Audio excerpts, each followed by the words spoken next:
Hi friends, કેમ છો? તો આજે આપણે બનાવીશું ટામેટાની પચડી.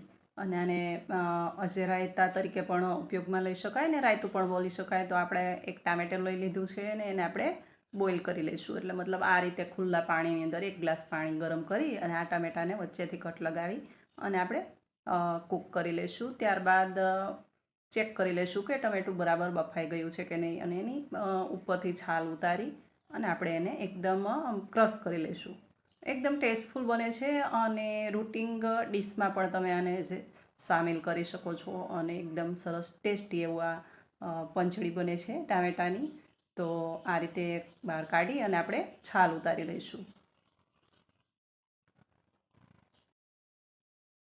તો હવે આ પાણીની અંદર બહાર કાઢી ટામેટાને થોડા ઠંડા પડવા દઈશું અને પછી આને મેશરથી એકદમ આપણે મેશ કરી લઈશું. જોઈ શકો છો આ ટમેટું એકદમ જ કૂક થઈ ગયું છે અને અમે આને થોડા ઠંડા થાય એટલે આ રીતે આપણે મેશ કરી લઈશું.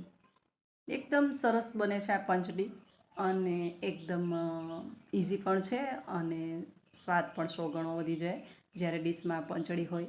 તો રૂટીન ખાવાની ડીશમાં આને તમે સામેલ કરી શકો અને જે આમાં જે ઇન્ગ્રીડિયન્ટ્સ છે એ તમારા ઘરની અંદર જ હોય છે અને એમાંથી જ બની જાય છે. બહારથી કોઈ પણ મસાલા લાવવાની જરૂર પણ નથી પડતી. તો આ રીતે આપણે આને મેશ કરી લઈશું.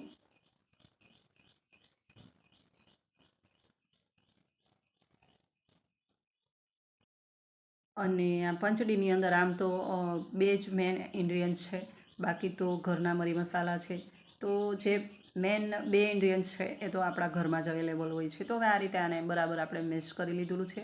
અને બીજું જે મેન ઇન્ગ્રીડિયન્ટ્સ છે એ છે ઘરનું બનાવેલું દહીં.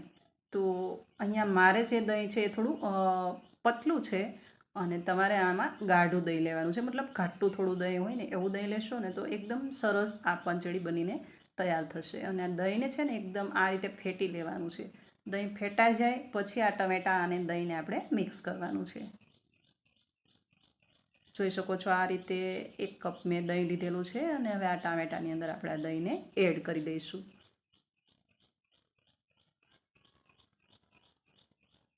તો એકદમ જો ઘાટું દહીં હોય ને તો ઘાટું દહીં લેવાનું, કારણ કે પતલું દહીં હશે તો થોડું પંચડી છે પાણીવાળી બનશે.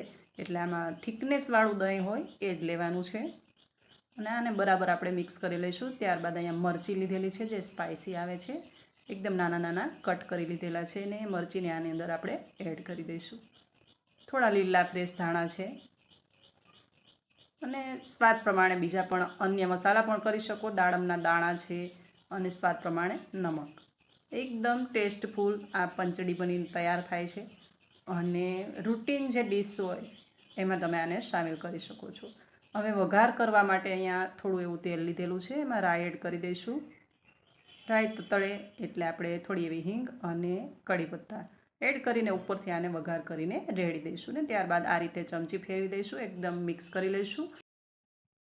તો એકદમ ઇઝી રીતે તૈયાર છે આપણે આ ટામેટાની પંચડી અને ખાસ કરીને ગરમીમાં પેટને ઠંડક પણ આપે છે. તો રૂટીન ડિશમાં સામેલ કરી શકો છો. કેવી લાગી તમને આ રેસીપી જરૂરથી જણાવજો. ફરી આ પાછા આપણે મળીશું એક નવી રેસીપી સાથે. ત્યાં સુધી આવજો. Thank you for watching.